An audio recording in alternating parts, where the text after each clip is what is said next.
प्रणाम सौम्य जी। इस विधि से मैं गिर जाता है, अहंकार गिर जाता है। क्या हूँ बचता है या सूक्ष्म अहंकार बचता है? और अगर बचता है तो उसका बेस क्या है? क्या पूर्व के प्रारब्ध कर्म का बेस है उसका? प्रश्न गहरा है और प्रश्न अच्छा है, क्वालिटी है प्रश्न में। इसमें इस विधि के बाद क्या विसर्जित होगा, कहाँ तक विसर्जित होगा और क्या बचेगा, प्रश्न बहुत गहरा है। इसमें सेपरेशन विसर्जित हो जाएगा। इसमें 4 नीतियां घट जाएंगी। मैं यह भौतिक शरीर नहीं हूं, मैं यह आकाश शरीर नहीं हूं, आकाश काया नहीं हूं, मैं यह सूक्ष्म काया नहीं हूं, कारण शरीर नहीं हूं, मैं यह मनस काया नहीं हूं, मनस शरीर मेंटल बॉडी नहीं हूं। ये 4 घटनाएं घट जाएंगी एक साथ। अमनी दशा घट जाएगी, है ना। मतलब इसके बाद में क्या बचेगा? हूं बचेगा। हूं मैं तो चला गया, हूं बचेगा। क्या सबका हूं बचेगा? कुछ ऐसे भी होंगे उनका हूं भी विसर्जित हो जाएगा। कुछ ऐसे भी होंगे जिनका है भी विसर्जित हो जाएगा, इजनेस भी विसर्जित हो जाएगी। हैपन भी से इजनेस भी विसर्जित हो जाएगी। कुछ ऐसे होंगे, लेकिन इतना तो जरूर होगा कि मैं जरूर विसर्जित हो जाएगा। विधि यदि इसमें अपना 100% दांव लगाया गया तो आध्यात्म किसका है? शूरवीरों का है, जो अपना 100% लगाते हैं। कुन लोगों के लिए अध्यात्म नहीं, पूरी दुनिया भरी पड़ी है ना। मंदिर मस्जिद गुरुद्वारों में लोग जाते रहते हैं, सब कुन लोग जाते रहते हैं। बोले 10 साल से, 20 साल से, 50 साल से, 60 साल से जा रहे हैं, पिछले जन्म से भी जा रहे हैं, अगले जन्मों में भी जाते रहेंगे, जन्मों जाते रहेंगे, पहुंचेंगे कहीं नहीं। मुक्ति नहीं होने वाली, है ना। आध्यात्म कुनकुने लोगों के लिए कभी नहीं है। आधा अधूरा जो दांव खेलता है उसके लिए कभी भी आध्यात्म नहीं है। आध्यात्म शूरवीरों का काम है, जो अपना 100% देता है, उसके लिए स्पिरिचुअलिटी है, उसके लिए आध्यात्म है, उसके लिए आध्यात्म है। इसीलिए उसका इंटेलिजेंट कोशेंट 100% तक जा सकता है, क्योंकि दांव पूरा खेलता है। इसलिए उसका आईक्यू लेवल जो है टॉप मोस्ट हो सकता है, 100% जा सकता है। उसको हम प्रज्ञा कहते हैं, उसको हम विजडम कहते हैं। प्रज्ञा और विजडम उसको कहते हैं।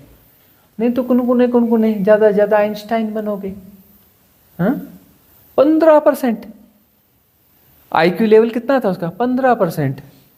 उसको हम क्या बोलते हैं? बहुत बुद्धिमान है। उससे ज्यादा जा ही नहीं सकता, कितना ही बड़ा। और वो आइंस्टाइन या कुछ ऐसे जो लोग वहां तक पहुंचते हैं, क्यों पहुंचते हैं मालूम है?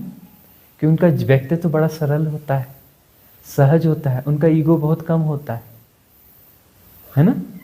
जो छोटे मोटे अफसर होते हैं ना, ये IAS ISS छोटे मोटे जो रहते हैं ना, छोटे मोटे लोग, छोटे मोटे मिनिस्टर, उनका ईगो देखो ना कितना ज्यादा होता है। छोटे मोटे लोगों का ईगो बहुत बड़ा होता है। कि बाबू होते हैं दफ्तरों के बाबू, उनका ईगो देखो कितना ज्यादा होता है। कुछ ये डॉक्टर इंजीनियर रहते हैं, उनका ईगो कितना ज्यादा। छोटे मोटे लोगों का ईगो बहुत ज्यादा होता है ना। और आइंस्टाइन जैसे लोग रहते हैं ना, उनका ईगो होता है, डाउन टू अर्थ होते हैं। लोग कैसे होते हैं? डाउन टू अर्थ होते हैं। इवन जो बड़े अच्छे कलाकार होते हैं ना, डाउन टू अर्थ रहते हैं। जैसे बॉलीवुड के आपके कौन से बड़े स्टार हैं? अमिताभ बच्चन, है ना। उनसे मिलोगे तो कैसा लगेगा? डाउन टू अर्थ, है ना, बिल्कुल डाउन टू अर्थ।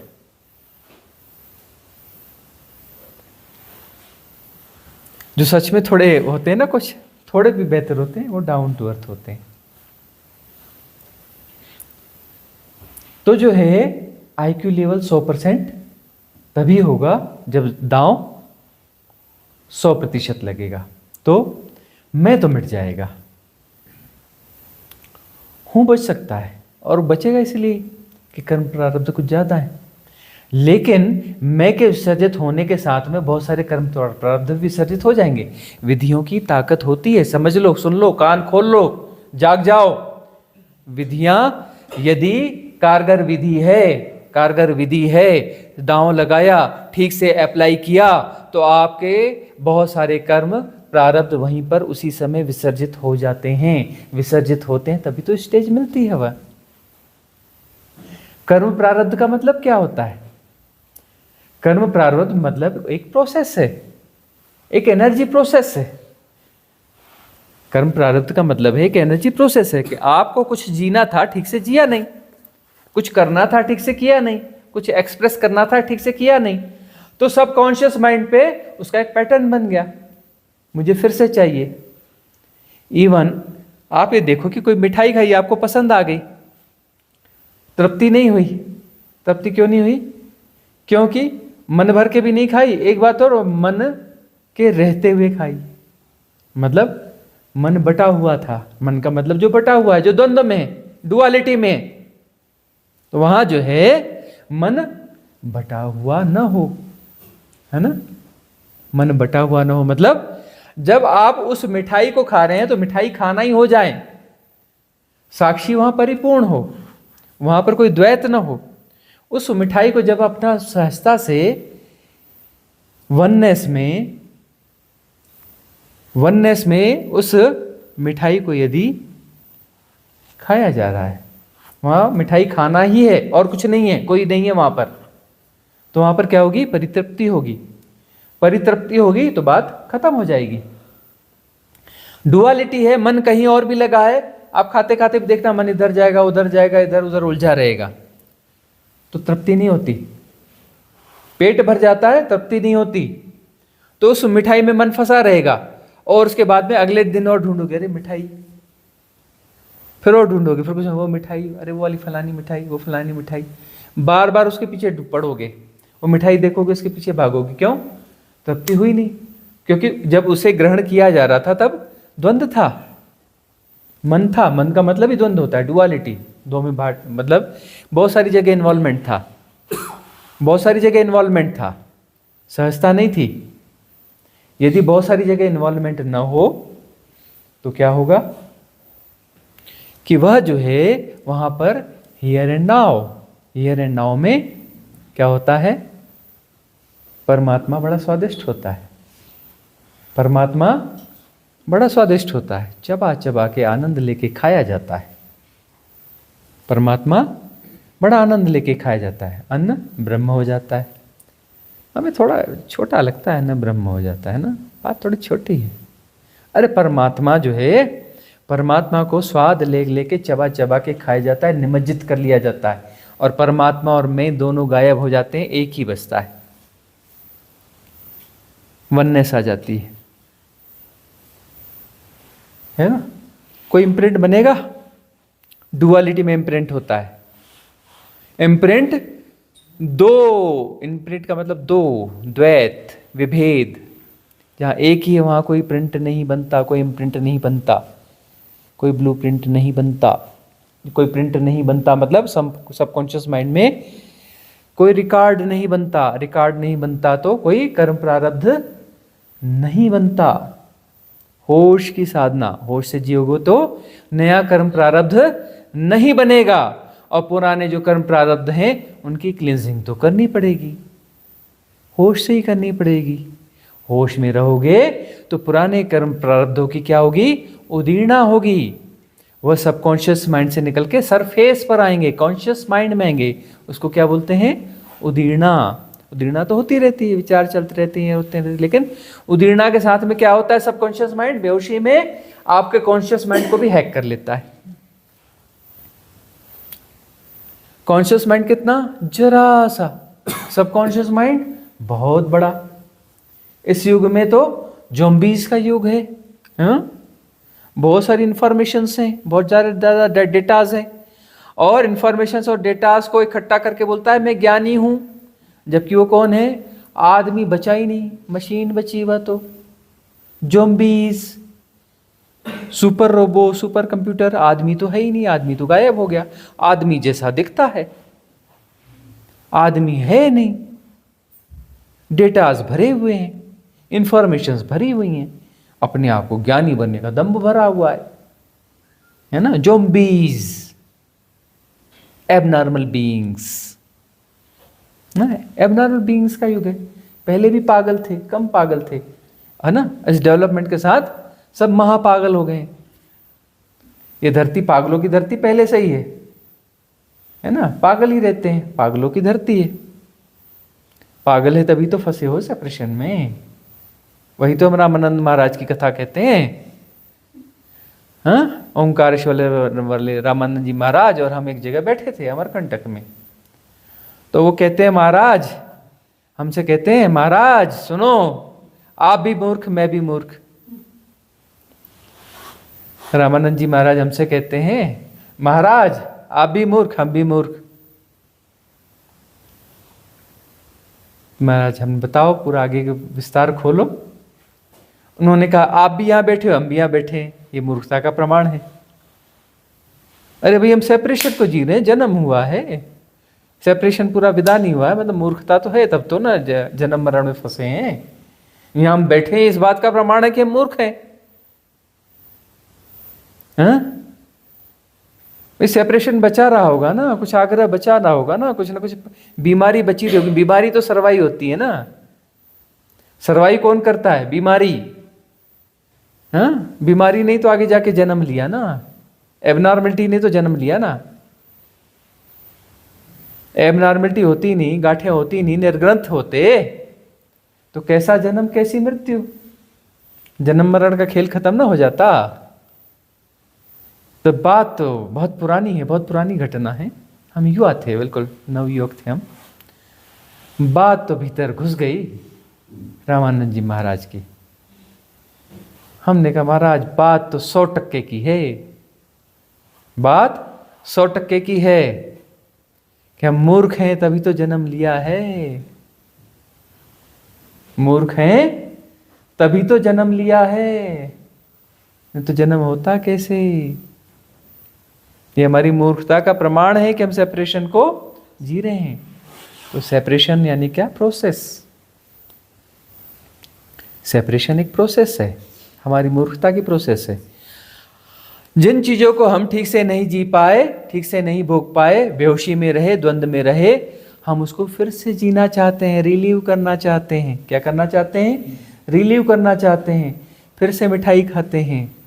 मिठाई समझ लो, लाखों किस्म की मिठाई होती है। गंदी बात भी बोल देते हैं, फिर से संबंधों में जाना चाहते हो। ठीक से जिया ही नहीं, है ना, ठीक से मिठाई खाई नहीं। होश में रहते तो पता चलता मिठाई विठाई कुछ नहीं है, काहे घन चक्कर बने हो, काहे की मिठाई है, घन चक्कर का प्रोसेस है। या फिर वननेस, उसमें परमात्मा ही है, परमात्मा ही हो जाओगे। तो रिलीविंग का मतलब क्या है? यदि कोई होश के साथ जी रहे हो, अपने होश को साध रहे हो, तो होश को साध रहे हो तो क्या होगा? उद्दीरणा तो वैसे भी हो रही थी, पहले उद्दीरणा हो रही थी तो क्या हो रहा था? सबकॉन्शियस का माइंड का पैटर्न ज्यादा शक्तिशाली था।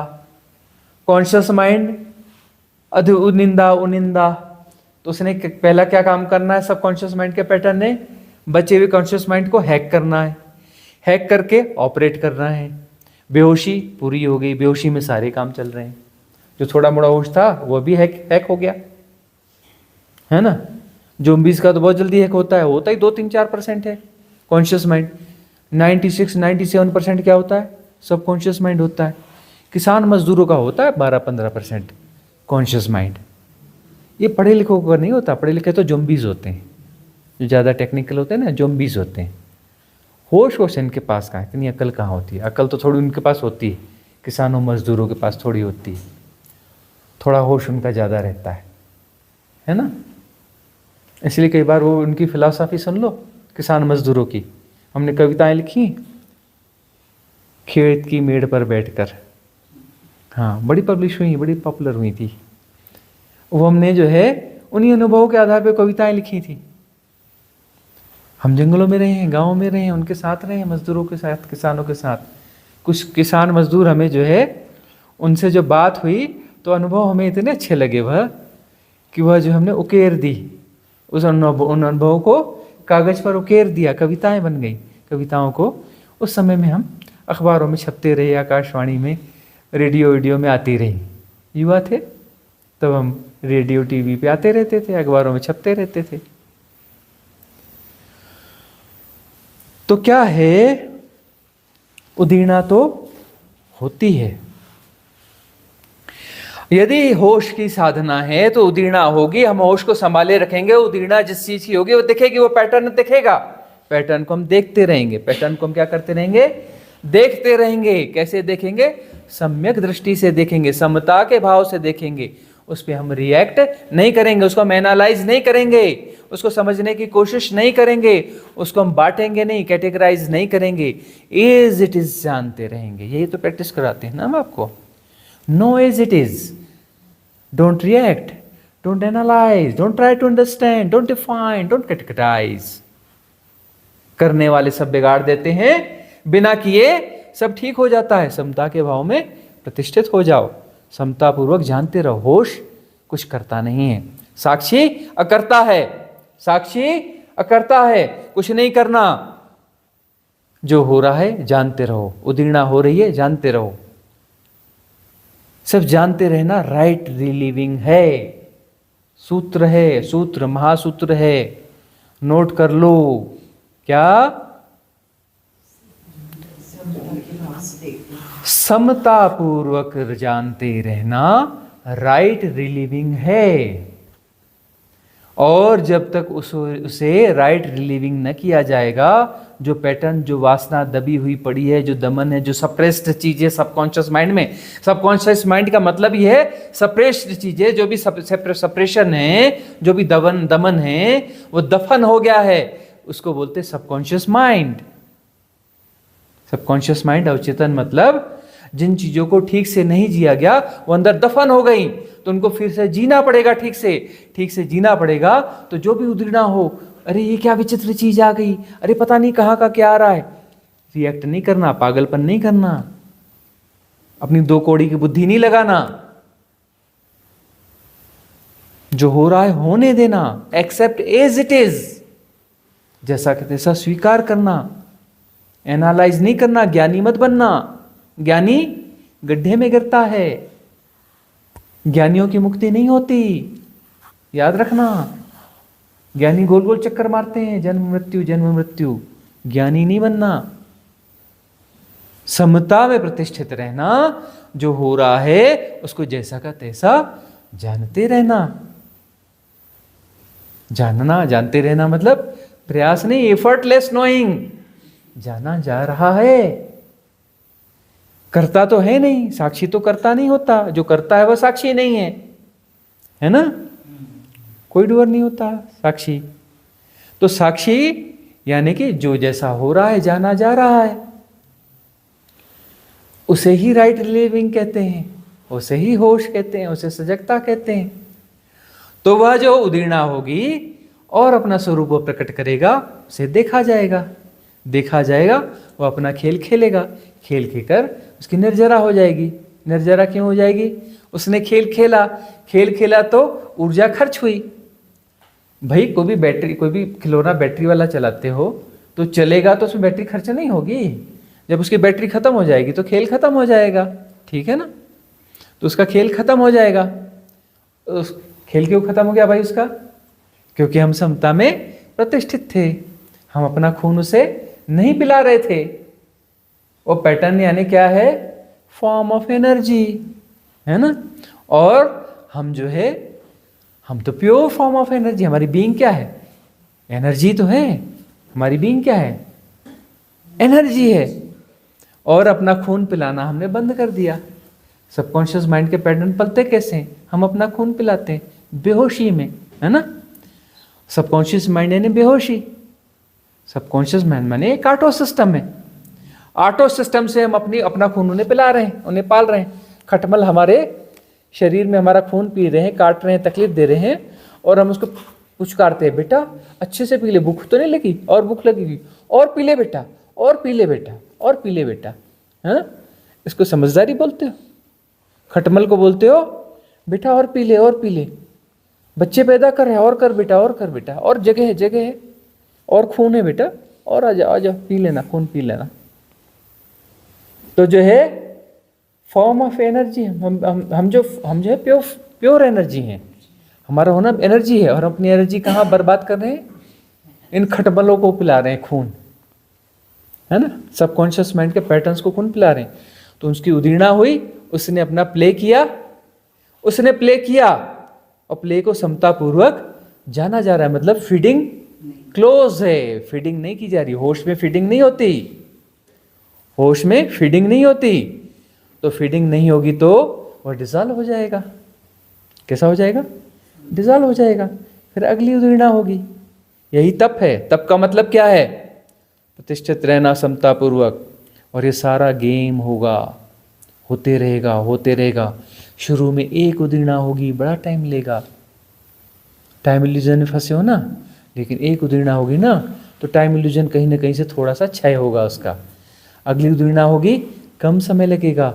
अगली उदीर्णा रहेगी, समता प्रतिष्ठित रहोगे, कम समय लगेगा। अगली उदीर्णा में और कम समय लगेगा, उसका डिसॉल्व होने में, निर्जरा होने में कम समय लगेगा।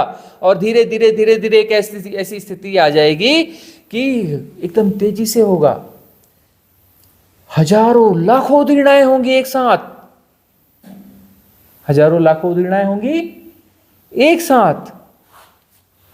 और चूंकि हम प्योर हो चुके हैं, हमारा होश ज्यादा सघन हो चुका है, सबकॉन्शियस माइंड का कचरा हट रहा है, मतलब हमारा होश सघन हो रहा है, ज्यादा सघन हो गया है। तो ढेर सारी उदीर्णाओं को हम देख पाएंगे समतापूर्वक, और सारी लिविंग एक साथ हो जाएगी और एक साथ वो डिसॉल्व हो जाएंगे। अरे होने दो सबकॉन्शियस माइंड में करोड़ों अरबों खरबों खरबों पैटर्न्स होने दो, सबकी सफाई हो जाएगी। और ये विधियां क्या हैं? विधियां ऐसी हैं कि एक विधि को दांव लगाओ ईमानदारी से, करोड़ों करोड़ों पैटर्न एक विधि के होते होते डिसॉल्व हो जाएंगे, विधि के पूरे होते होते ही डिसॉल्व हो जाएंगे। और कन्वर्सेशंस क्या है? ये भी क्लिनजिंग प्रोसेस है। उतरने दो अपने भीतर इन कन्वर्सेशंस को, इन वाणियों को। तुम यदि गुणा भाग लगा रहे हो, ये तो 100 बार बता चुके, अरे इसी को बार बार क्यों बोलते हैं? उलझ जाओ गुणा भाग में, रिएक्ट कर दिया, एनालाइज कर दिया, डिफाइन कर दिया, भोगोगे। उतर जाने दो भीतर। करोड़ों करोड़ों कर्म प्रारब्ध डिसॉल्व हो जाएंगे, पैटर्न डिसॉल्व हो जाएंगे। कर्म प्रारब्ध का क्या मतलब होता है? पैटर्न जो रिलीव करना चाहता है, पैटर्न जो रिलीव करना चाहता है वो कर्म है।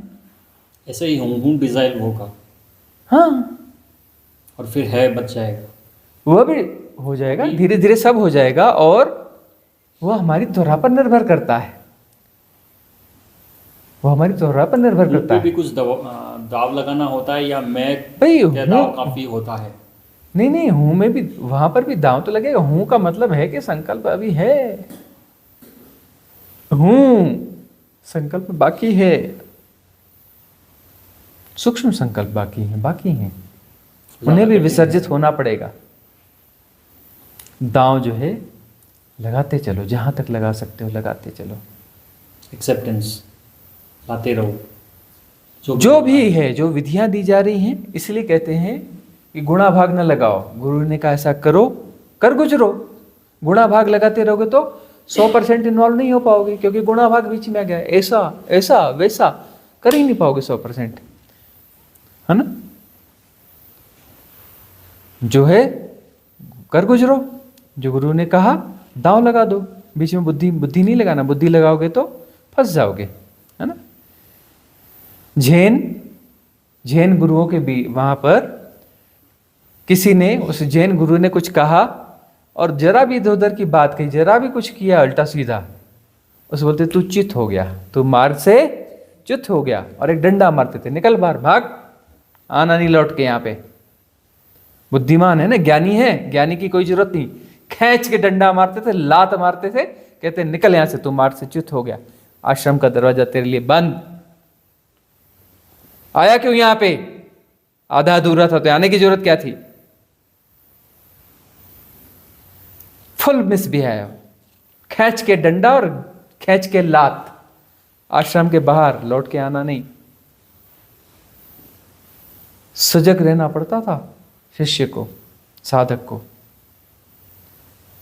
एकदम बिल्कुल होश से, कुछ गड़बड़ी नहीं होनी चाहिए। जरा भी गड़बड़ी हुई, गुरु ने मारा खींच के डंडा, लात मारी और सीधे आश्रम के बाहर, इंस्ट्रक्शन के साथ में, लौट के यहां दोबारा नहीं आना, दूसरा कहीं और ढूंढ, नालायक, कुपात्र, निकल यहां से। विधि थी है कि शिष्य होश से ही जिएगा, होश इधर उधर होना नहीं चाहिए, इन्हें तो डंडा और लात और बाहर।